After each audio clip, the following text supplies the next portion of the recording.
Akashvani 101.4 Devikulam spice FM. സാഹിത്യവേള. സാഹിത്യവേളയിലേക്ക് എല്ലാ ശ്രോതാക്കൾക്കും ഊഷ്മളമായ സ്വാഗതം.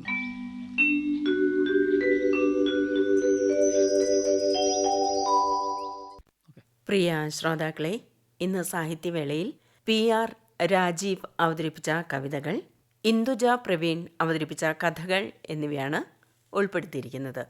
ആദ്യം PR രാജീവ് അവതരിപ്പിച്ച കവിതകൾ. ആദ്യ കവിത സത്യം. ഞാൻ സത്യം, ജനിച്ച നാളിലേ ചതിക്കപ്പെട്ടവൻ, ജന്മപാപത്തിൻ ശാപം പേറുന്നവൻ, നഗ്നനാമെൻ്റെ തുണിയുരിഞ്ഞവർ, എൻ്റെ മേലങ്കിയെടുത്തണിഞ്ഞവർ, എൻ്റെ ശ്വാസത്തിൽ വിഷം കലർത്തിയോർ, എൻ്റെ നാമത്തെ വ്യഭിചരിച്ചവർ. ഞാൻ സത്യം, ജനിച്ച നാളിലേ ചതിക്കപ്പെട്ടവൻ, ജന്മപാപത്തിൻ ശാപം പേറുന്നവൻ, നഗ്നനാമെൻ്റെ തുണിയുരിഞ്ഞവർ, എൻ്റെ മേലങ്കിയെടുത്തണിഞ്ഞവർ, എൻ്റെ ശ്വാസത്തിൽ വിഷം കലർത്തിയോർ, എൻ്റെ നാമത്തെ വ്യഭിചരിച്ചവർ.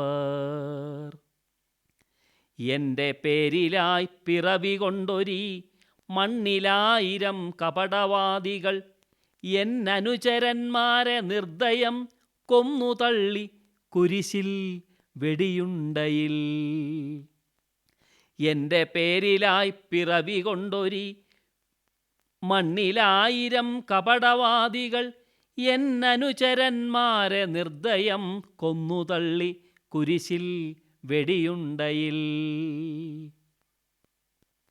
പറയുന്നതെപ്പോഴും അസത്യം, അതിൻ പൊരുളാലെ മൂടുന്നു സത്യം. പറയുന്നതെപ്പോഴും അസത്യം, അതിൻ പൊരുളാലെ മൂടുന്നു സത്യം. സത്യത്തെ ആണയിട്ടധികാരമേറിയോർ, സത്യപ്രതിഷ്ഠയിൽ വെള്ളപൂശുന്നവർ, സത്യത്തെ വിലപേശി വിറ്റു തിന്നുന്നവർ, സത്യത്തെ സത്തയായി കാണാത്ത സത്തുക്കൾ.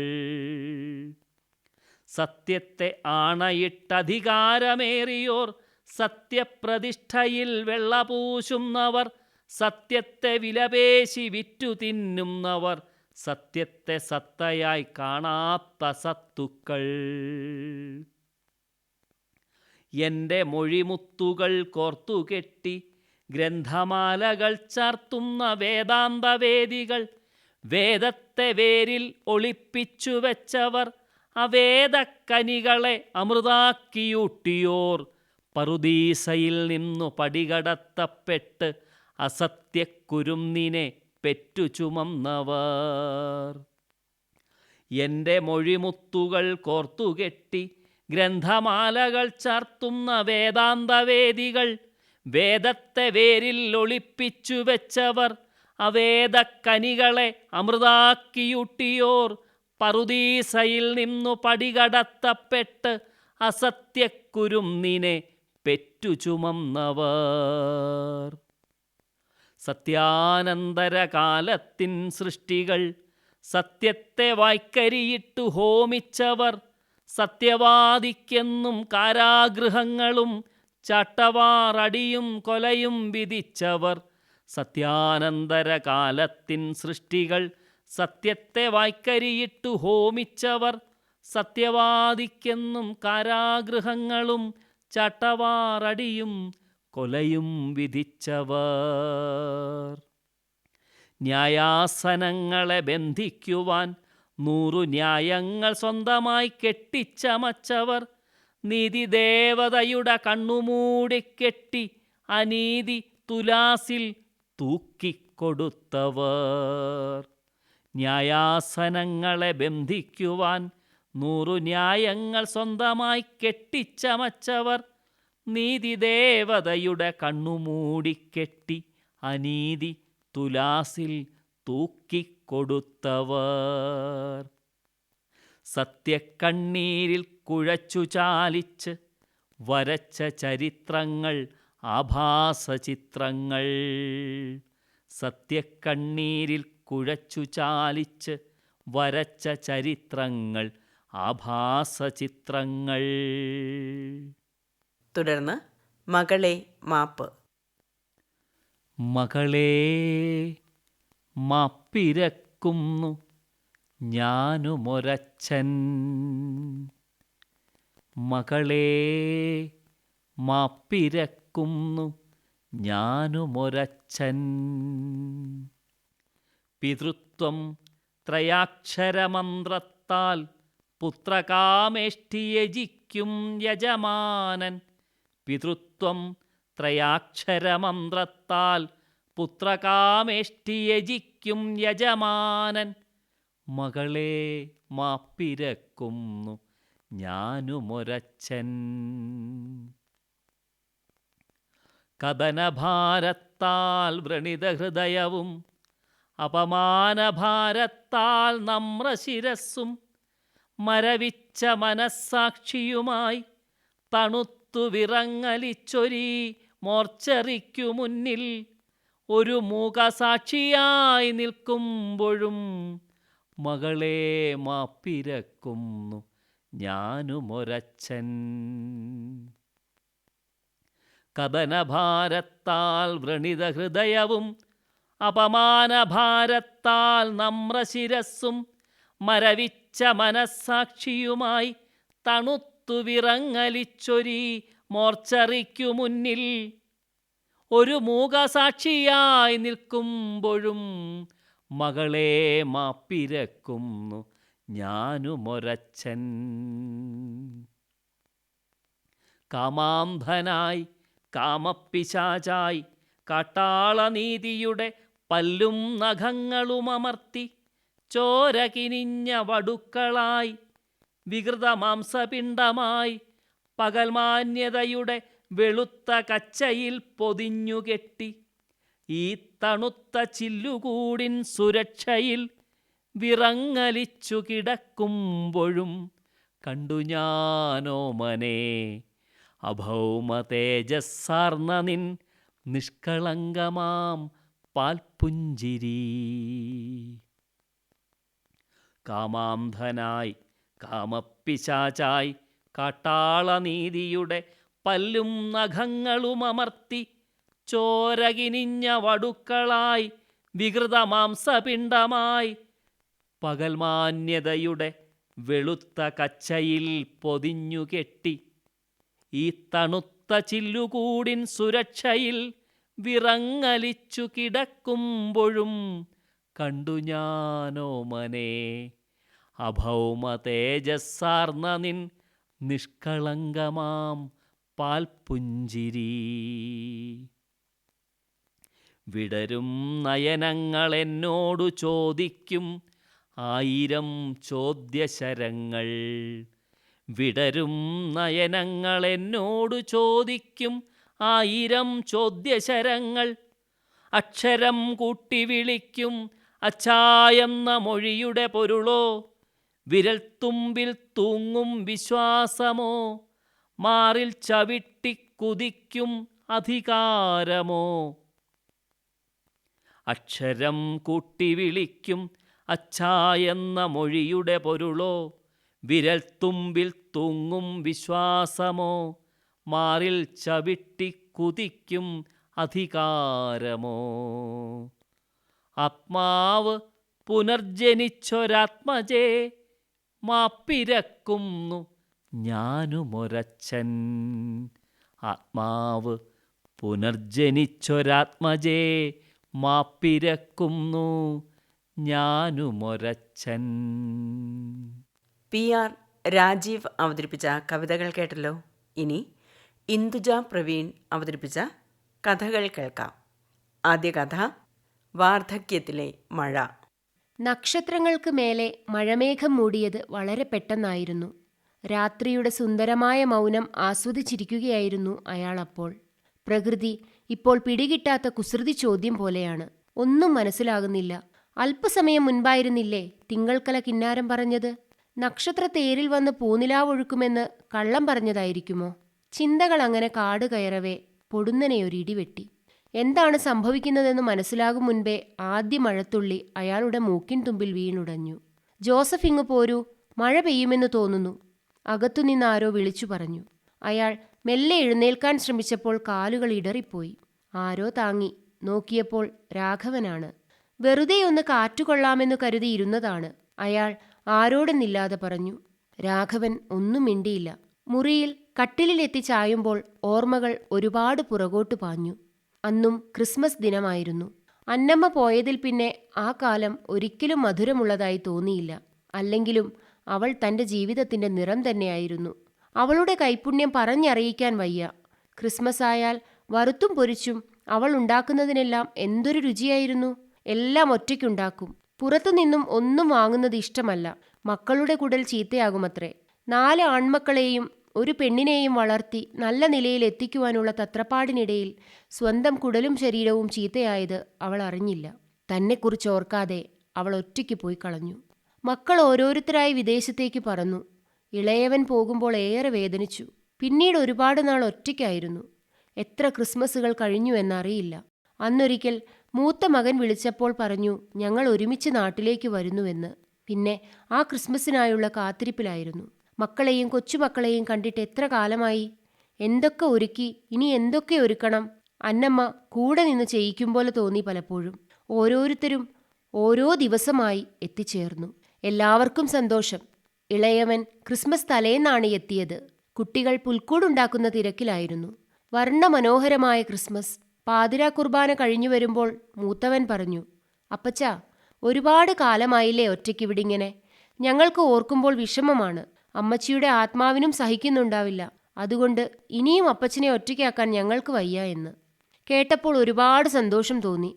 ആരായിരിക്കും എന്നെ കൂടെ കൊണ്ടുപോകുന്നത് എന്നാലോചിച്ചു. പിറ്റേന്നാണ് മകൾ വന്നത്. അവൾക്ക് എന്നോടെന്തോ പറയാനുണ്ടെന്ന് തോന്നി പലപ്പോഴും. വൈകുന്നേരം എല്ലാവരും കൂടി മുറ്റത്തെ മാവിൻ ചുവട്ടിൽ സൊറ പറഞ്ഞിരിക്കവെയാണ് രണ്ടാമത്തെ മകൻ പറഞ്ഞു തുടങ്ങിയത്. അപ്പച്ചാ, ഇന്നലെ ചേട്ടൻ പറഞ്ഞത് കേട്ടില്ലേ? നാളെ കഴിഞ്ഞ് ഞങ്ങൾ എല്ലാവരും തിരിച്ചു പോകും. നാളെ നമുക്ക് ഒരിടം വരെ പോണം. എവിടേക്ക് എന്ന ചോദ്യം വെറുതെ വിഴുങ്ങി. ഓഹോ, അപ്പോൾ നാളെയാണോ നമ്മൾ വല്യപ്പച്ചനെ ഓൾഡേജ് ഹോമിലാക്കുന്നത്? ഇളയ മോൻ്റെ കുഞ്ഞിൻ്റെ ചോദ്യം എൻ്റെ ഹൃദയത്തിലൂടെ കൂരമ്പു പോലെ പാഞ്ഞുപോയി. 1000 ചോദ്യങ്ങളുമായി ഞാൻ മക്കളെ നോക്കി. പെട്ടെന്നാണ് ആകാശത്തിൻ്റെ മട്ടുമാറിയത്. മനസ്സും മാനവും ഒരുപോലെ ഇരുണ്ടു. ഇടിയോടുകൂടി ആദ്യ തുള്ളി വീഴും മുൻപേ മക്കൾ എണീറ്റുപോയി. ഞാൻ ആ മഴ എത്ര നേരം നനഞ്ഞുവെന്ന് ഓർമ്മയില്ല. നനഞ്ഞു കുതിർന്ന നക്ഷത്രങ്ങളും പുൽക്കൂടും, പിന്നെ ഓർമ്മയിൽ ഒരിക്കലും പെയ്തിട്ടില്ലാത്ത ക്രിസ്മസ് രാവിലെ മഴയും. ഇവിടെ എത്തിയിട്ട് പിന്നെയും ക്രിസ്മസുകൾ വന്നുപോയി. ഒരു കണക്കിനിപ്പോൾ സന്തുഷ്ടനാണ്. ഇന്നിതാ വീണ്ടും അനാവശ്യമായൊരു ക്രിസ്മസ് മഴ കൂടി. ഇന്നിനും എന്തോ എൻ്റെ ജീവിതത്തിൽ കാര്യമായ സ്ഥാനമുണ്ട്. അയാൾ വെറുതെ കണ്ണടച്ചു കിടന്നു. അന്നമ്മ വാതിൽക്കൽ നിൽപ്പുണ്ട്. കയ്യിൽ എന്തൊക്കെയാണ്? കേക്ക്, വൈൻ, പിന്നെയും ഒരുപാടെന്തൊക്കെയോ. ഒരുപാട് ഒരുക്കണം. ഇങ്ങനെ കിടന്നാലോ? ഒന്ന് എണീറ്റു വാന്നേ. മക്കളൊക്കെ ഉടനെ ഇങ്ങെത്തും. അയാൾ പിന്നെ ഒന്നും ഓർത്തില്ല. അന്നമ്മയുടെ പുറകെ നടന്നു. അടുത്ത കഥ ഗോതമ്പു പായസം. ഇടതൂർന്ന മരങ്ങൾക്കിടയിലൂടെ വളരെ നേർത്ത നൂലുപോലെ പെയ്യുന്ന നിലാവ്. രാത്രി മഞ്ഞിൻ്റെ മുഖപടം മൂടിക്കഴിഞ്ഞിരുന്നു. മരങ്ങൾക്കിടയിലൂടെ ദൂരേക്കകലുന്ന ഒറ്റയടിപ്പാത. ഇനിയും ആരോ വരാനുണ്ടെന്ന വണ്ണം സാവിത്രിയമ്മ ദൂരേക്ക് കണ്ണും നട്ടിരുന്നു. ഇടയ്ക്കിടയ്ക്ക് അകത്തേക്ക് നോട്ടം പായിച്ച്, മോളെ, രഘു ഇതുവരെ വന്നില്ലല്ലോ, എന്താണാവോ വൈകുന്നത് എന്ന് ചോദിക്കുന്നുമുണ്ട്. അമ്മ ഇങ്ങു പോരൂ, മഞ്ഞു പെയ്യുന്നുണ്ട്, ശ്രീദേവി വിളിച്ചു പറഞ്ഞു. സാവിത്രിയമ്മ അതിനെ വകവയ്ക്കുന്നേയില്ല. ഇടയ്ക്കിടെ അവർ രാമരാമ കൃഷ്ണകൃഷ്ണ എന്നിങ്ങനെ നാമം ജപിക്കുന്നുമുണ്ട്. മോളെ, നാളെ അവൻ്റെ ജന്മനാളല്ലേ, അവനിഷ്ടമുള്ള ഗോതമ്പ് പായസം ഉണ്ടാക്കണം, സാവിത്രിയമ്മ നിർദ്ദേശിച്ചു. അമ്മയോടല്ലേ ഞാൻ അകത്തു വന്ന് കിടക്കാൻ പറഞ്ഞത് എന്ന് ചോദിച്ചുകൊണ്ട് ശ്രീദേവി പുറത്തേക്ക് വന്നു. അമ്മ എണീറ്റു വരൂ, നാളത്തെ കാര്യം നാളെയല്ലേ, ഇന്നുറങ്ങൂ, ശ്രീദേവി പറഞ്ഞു. അല്ലെങ്കിലും നിനക്ക് ഈയിടെയായി അവൻ്റെ കാര്യത്തിൽ ഒരു വിചാരവുമില്ല. അവനെ നോക്കാൻ ഞാനല്ലാതെ വേറെ ആരാ ഉള്ളത്? സാവിത്രി അമ്മ പരിദേവനത്തിൻ്റെ കെട്ടഴിക്കവേ ശ്രീദേവി അവരെ താങ്ങിപ്പിടിച്ച് അകത്തേക്ക് കൊണ്ടുപോയി. മറവി ചിലപ്പോഴൊക്കെ അനുഗ്രഹമാണെന്ന് ശ്രീദേവി ഓർത്തു. രഘുവേട്ടൻ മരിച്ചിട്ട് 6 മാസം കടന്നുപോയി. മകൻ്റെ ചേതനയേറ്റ ശരീരം കണ്ട് ബോധം കെട്ട് വീണുപോയ അമ്മ പിന്നീട് ഇന്നുവരെ പൂർവ്വസ്ഥിതിയിലെത്തിയില്ല. പതിവുപോലെ എന്നും അവർ മകനെയും കാത്തിരിക്കും. പിറ്റേന്ന് ഏറെ നേരത്തെ സാവിത്രിയമ്മ ഉണർന്നു. മോളെ, എനിക്കൊന്ന് അമ്പലത്തിൽ പോണം എന്ന് പറഞ്ഞുകൊണ്ടാണ് അടുക്കളയിലേക്കെത്തിയത്. വേണ്ടമ്മേ, അമ്മ ഇവിടെ വിളക്ക് വെച്ച് പ്രാർത്ഥിച്ചാൽ മതി, ശ്രീദേവി പറഞ്ഞു. അത്ര സമ്മതമല്ലെങ്കിലും അവർ ഒന്നും മിണ്ടാതെ കുളിക്കാനായിപ്പോയി. കുളി കഴിഞ്ഞെത്തിയ അവരോട് പതിവ് പോലെ മകൻ നേരത്തെ ജോലിക്കു പോയ കഥ പറയുമ്പോൾ മിഴി തുളുമ്പാതിരിക്കാൻ ശ്രീദേവി പാടുപെട്ടു. അടുക്കളയിൽ അപ്പോൾ ചൂടുള്ള ഗോതമ്പ് പായസത്തിൻ്റെ മണം ഒഴുകിപ്പരക്കുന്നുണ്ടായിരുന്നു. അവൻ പായസം കുടിച്ചിട്ടാണോ മോളെ പോയത് എന്ന നിഷ്കളങ്ക മാതൃസ്നേഹത്തിനു മുന്നിൽ അതേ അമ്മേ എന്ന കള്ളം പരിശുദ്ധവും പാവനവുമായി ശ്രീദേവിക്ക് തോന്നി. നല്ല പായസമാണ്, അവനെ ഏറെ ഇഷ്ടമായി കാണും എന്ന അമ്മയുടെ പുകഴ്ത്തൽ കേട്ടപ്പോൾ അതെ, ഇഷ്ടമായി കാണും എന്ന് മനസ്സിൽ പലവുരു ആവർത്തിച്ചുകൊണ്ട് ശ്രീദേവി തൻ്റെ പതിവു ജോലികളിലേക്ക് കടന്നു. നീണ്ട ഇടവഴിയിലെ പാദപതനം കാതോർക്കാനായി സാവിത്രിയമ്മ ഉമ്മറത്തേക്ക് നടന്നു കഴിഞ്ഞിരുന്നു. ഇന്ദുജ പ്രവീൺ അവതരിപ്പിച്ച കഥകൾ, PR രാജീവ് അവതരിപ്പിച്ച കവിതകൾ എന്നിവയാണ് സാഹിത്യവേളയിൽ നിങ്ങൾ ഇതുവരെ കേട്ടത്. ഇനി ഒരു കവിത കൂടി. എണ്ണപ്പുഴുക്കൾ.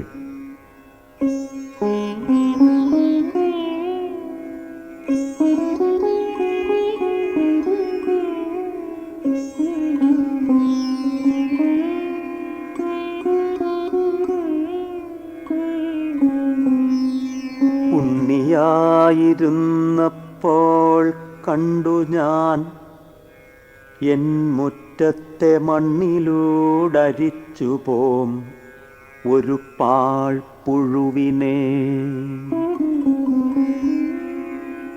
ഉണ്ണിയായിരുന്നപ്പോൾ കണ്ടു ഞാൻ എൻ മുറ്റത്തെ മണ്ണിലൂടരിച്ചു പോം ഒരു പാഴ്പുഴുവിനെ.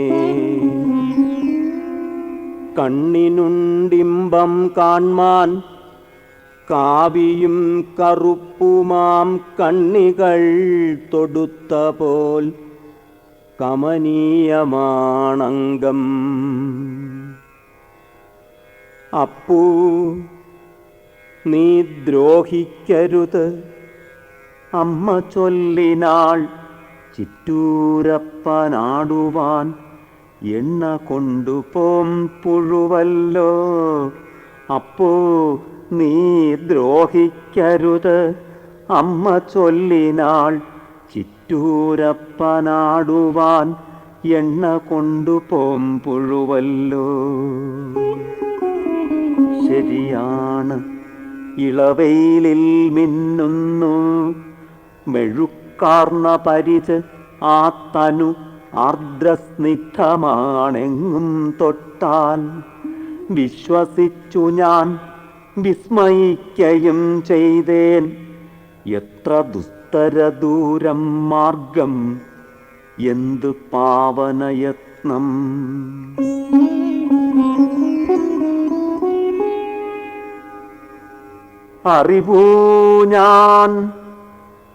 അറിവൂ ഞാനിന്ന് ഏതോ നിസ്സാരശലഭത്തിൻ ചെറുകുഞ്ഞാണീ പുഴു, മൂഢഭാവനാപാത്രം. എങ്കിലും പുഴുവിലല്ല ഏതു ജീവിയിലും ഇന്നെൻ കരം പരുഷമായി പതിയാൻ ഭാവിക്കുകിൽ. അപ്പോ നീ ദ്രോഹിക്കരുത്, അമ്മ ചൊല്ലുന്നു ചിറ്റൂരപ്പനാടുവാൻ എണ്ണ കൊണ്ടുപോം പുഴുവല്ലോ.